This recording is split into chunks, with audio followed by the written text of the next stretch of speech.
Dunia telah berubah. Tiongkok bukan lagi negara yang hanya bisa meniru. Kini mereka punya senjata yang bisa menjangkau ujung dunia. Rudal hipersonik, sistem satelit sendiri, dan stasiun luar angkasa yang berdiri di orbit. Tapi di balik semua itu, ada satu sosok. Satu nama yang tak banyak disebut dalam buku pelajaran, namun dialah fondasi dari semua kekuatan itu, Qian Xuesen, seorang ilmuwan jenius yang dulunya membangun masa depan luar angkasa untuk Amerika. Hingga suatu hari, ia dicurigai, ditahan, lalu diusir. Dan ketika dia pulang ke negaranya, ia tak membalas dengan dendam, tapi dengan karya, dengan roket, dengan kebangkitan.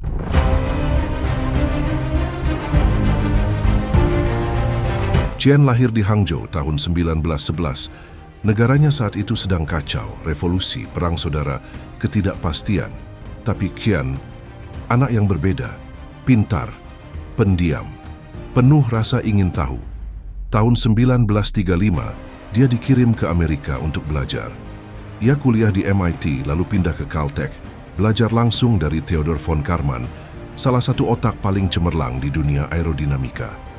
Di usia 28 tahun, Qian sudah jadi profesor.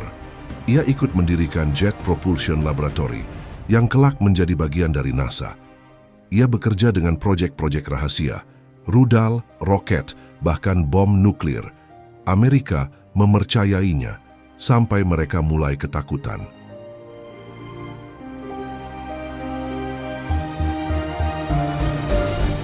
Tahun 1950, Perang Dingin membuat Amerika gelisah.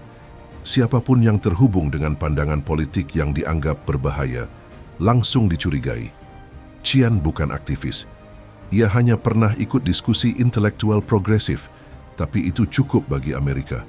Tanpa pengadilan, ia ditahan, buku-bukunya disita, geraknya dibatasi. Bayangkan, seorang ilmuwan jenius yang pernah dipuji sebagai aset nasional, kini dikurung di rumah sendiri selama 5 tahun. Dan akhirnya mereka menyerahkannya. Tahun 1955, Qian Xuesen dikirim kembali ke China dalam pertukaran tawanan politik. Mereka pikir mereka telah menyingkirkan ancaman, tanpa tahu mereka baru saja membangkitkan kekuatan baru.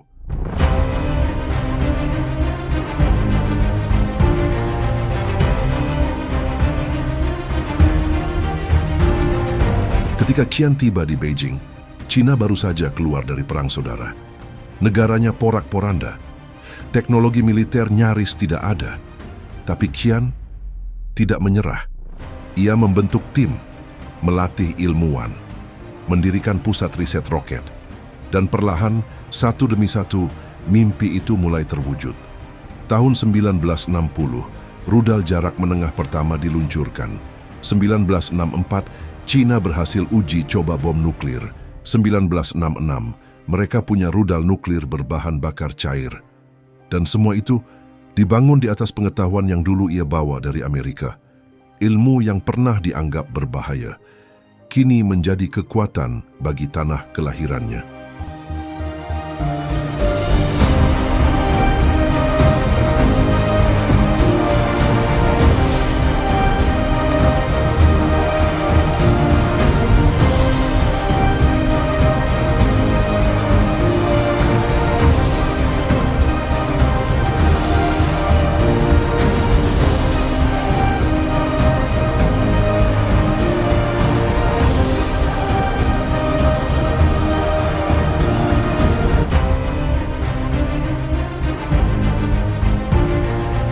Qian tahu masa depan bukan hanya tentang peluru dan ledakan.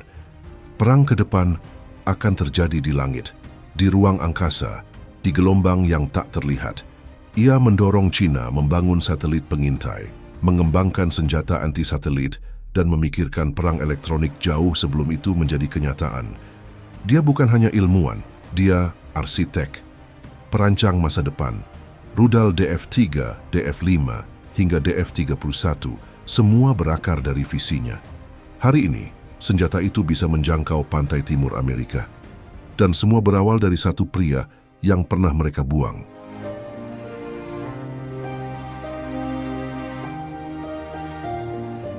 Bagi Qian, langit bukan batas. Ia ingin lebih. Ia ingin bintang. Ia mendorong proyek satelit komunikasi Dongfang Hong. Ia mendesain sistem navigasi Beidou. Dan ia memimpikan stasiun luar angkasa yang kini dikenal sebagai Tiangong. Tiangong bukan hanya tempat penelitian, tapi benteng diam di langit, tempat eksperimen senjata masa depan, dan mata yang terus melihat bumi siang dan malam. Ironisnya, semua ini bisa dicegah jika saja Amerika melihat lebih dari sekadar ketakutan.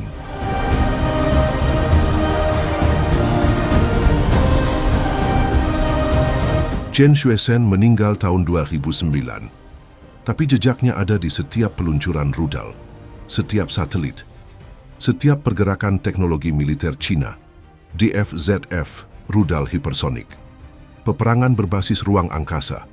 Semua lahir dari fondasi yang ia bangun. Ia tak pernah teriak, tak pernah membalas.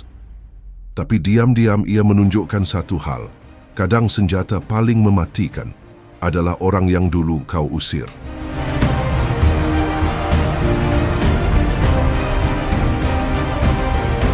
Ini bukan sekadar kisah teknologi, ini adalah kisah tentang luka, kepercayaan yang hancur, dan seorang pria yang tak pernah melupakan negaranya.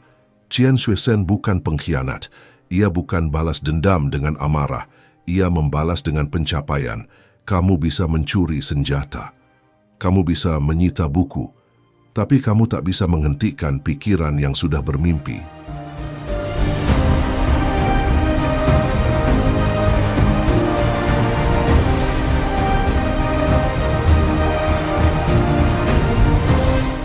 Terima kasih sudah menonton video ini sampai habis. Jangan lupa subscribe dan like. Sampai jumpa di video selanjutnya.